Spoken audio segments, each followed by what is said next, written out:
হক 1973 সালের নভেম্বরে ঢাকার আজিমপুরে সম্ভ্রান্ত মুসলিম পরিবারে জন্মগ্রহণ করেন। তার পিতা আল্লামা আজিজুল হক ছিলেন একজন ইসলামী পণ্ডিত এবং সহিহ বুখারীর প্রথম বাংলা অনুবাদক, যিনি শাইখুল হাদিস নামে সর্বাধিক পরিচিত।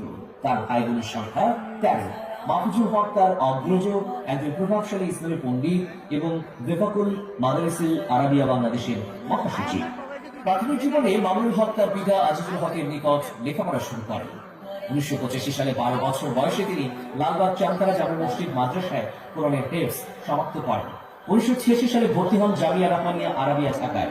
1993 সালে জামিয়া রহমানিয়া আরাবিয়া ঢাকা থেকে কওমি মাদ্রাসা শিক্ষা বোর্ডে বেফাকুল মাদারিসিল আরাবিয়া বাংলাদেশের অধীনে কেন্দ্রীয় পরীক্ষায় উচ্চ মাধ্যমিকে প্রথম স্থান, 1995 সালে স্নাতক শ্রেণীতে তৃতীয় স্থান, 1996 সালে দাওরায়ে হাদিস পরীক্ষায় প্রথম স্থান অধিকার করেন। পাশাপাশি এশিয়ান ইউনিভার্সিটি অব বাংলাদেশ থেকে অর্থনীতিতে অনার্স ও মাস্টার্স সমাপ্ত করেন মাওলানা মামুনুল হক। 2013 সালের 5 ও 6 মে ঢাকার শাপলা চত্বরে অনুষ্ঠিত হেফাজত আন্দোলনের নেতৃত্বের জন্য 12 মে মাওলানা মামুনুল হককে গ্রেফতার করা হয়। এ সময় তিনি কারাগার থেকে বলছি নামে একটা বই রচনা করেন, যা ওই বছরের সেপ্টেম্বরে প্রকাশিত হয়। 2018 সালে অনুষ্ঠিত বাংলাদেশের সাধারণ নির্বাচনের দুদিন আগে তাকে পুনরায় গ্রেফতারের অভিযোগ ওঠে। 2021 সালের এপ্রিল পর্যন্ত তার বিরুদ্ধে সারা দেশে রাষ্ট্রদ্রোহী মামলা সহ অর্ধশতাধিক মামলা দায়ের করা হয়। এর মধ্যে 18 এপ্রিল মোবাইল ও মানিব্যাগ চুরির মামলায় তাকে গ্রেফতার করা হয়, যা 2020 সালে দায়ের করা হয়। মাওলানা মামুনুল হকের বিরুদ্ধে এমন অভিযোগ আনা হয় যা আসলে তার দীর্ঘদিনের সম্মানকে ক্ষুণ্ণ করারই একটি অপপ্রয়াস। সর্বশেষ নারায়ণগঞ্জের একটি রিসোর্টে তিনি স্ত্রী সহ সেখানে উপস্থিত হলে ফাঁসিবাদীরা তাকে আক্রমণ করে এবং পুলিশের হাতে তুলে দেয়। এই ঘটনা সারা বিশ্বকে তোলপাড় করে। অবশেষে মিথ্যা অপসৃত হয়েছে, সত্য উন্মোচিত হয়েছে। মাওলানা মামুনুল হক আবারও ওয়াজের ময়দানে ফিরে এসেছেন সত্য এবং সুন্দরকে প্রচারের জন্য। মাওলানা মামুনুল হক তার জ্ঞান, প্রজ্ঞা, মেধা, দূরদর্শিতা দিয়ে বাংলাদেশের সর্বস্তরে এবং বাংলাদেশের বাইরের 10 দিগন্তে দিনের প্রচারণে ছড়িয়ে পড়ুন, এই আমাদের নিরন্তর কামনা। জেলে ভরে জুলুম করে এ মনে ভাঙা যাবে না, অত্যাচারের শিকল দিয়ে এ মনে বাঁধা যাবে না। জেলে ভরে জুলুম করে এ মনে ভাঙা যাবে না, অত্যাচারের শিকল দিয়ে এ মনে বাঁধা যাবে না। জেলে ভরে জুলুম করে এ মনে ভাঙা যাবে না, অত্যাচারের শিকল দিয়ে এ মনে বাঁধা যাবে না। মোরা শক্ত হব সীসার মতো, আসবে বিপদে বাধা যত। শক্ত হব সীসার মতো, আসবে বিপদে বাধা যত। লক্ষ প্রাণের খুন ছড়াবো, ভিক পরাজয় মানব না, ভিক পরাজয় মানব না, ভিক পরাজয় মানব না, ভিক পরাজয় মানব না, ভিক পরাজয় মানব না। হতাশ কেন বন্ধু তুমি, বরং শপথ নাও,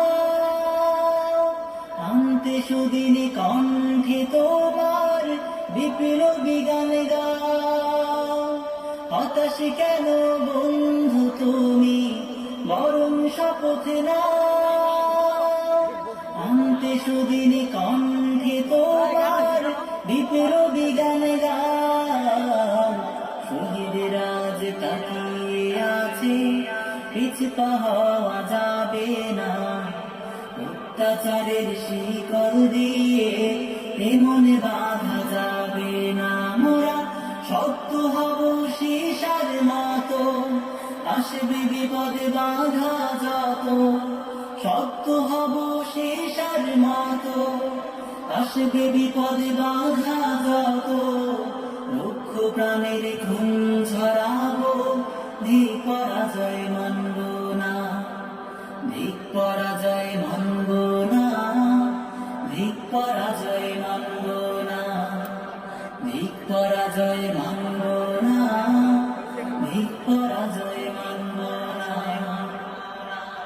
শহীদানের এই কাফেলা চলবে অবিরাম, আসুক যত বিপদে বাধা, হোক যত বদনাম। শহীদানের এই কাফেলা চলবে অবিরাম, আসুক যত বিপদে বাধা, হোক যত বদনাম। শহীদরা যে তাকিয়ে আছে, ভেঙে পড়া যাবে না, অত্যাচারের শিকল দিয়ে এ মনে বাঁধা যাবে না। মোরা সত্য হব সীসার মতো, আসবে বিপদে বাধা যত। সত্য হব সীসার মতো, আসবে বিপদে বাধা যত। লক্ষ প্রাণের খুন ছড়াবো, ভিক পরাজয় মানব না, ভিক পরাজয় মানব না, ভিক পরাজয় মানব না, ভিক পরাজয় মানব না, ভিক পরাজয় মানব না। জেনে ভরে জুলুম করে এ মনে ভাঙা যাবে না, অত্যাচারের শিকল দিয়ে এ মনে বাঁধা যাবে না। জেলে ভরে জুলুম করে এ মনে ভাঙা যাবে না, অত্যাচারের শিকল দিয়ে এ মনে বাঁধা যাবে না। মোরা শক্ত হব সীসার মতো, আসবে বিপদে বাধা যত। শক্ত হব সীসার মতো, আসবে বিপদে বাধা যত।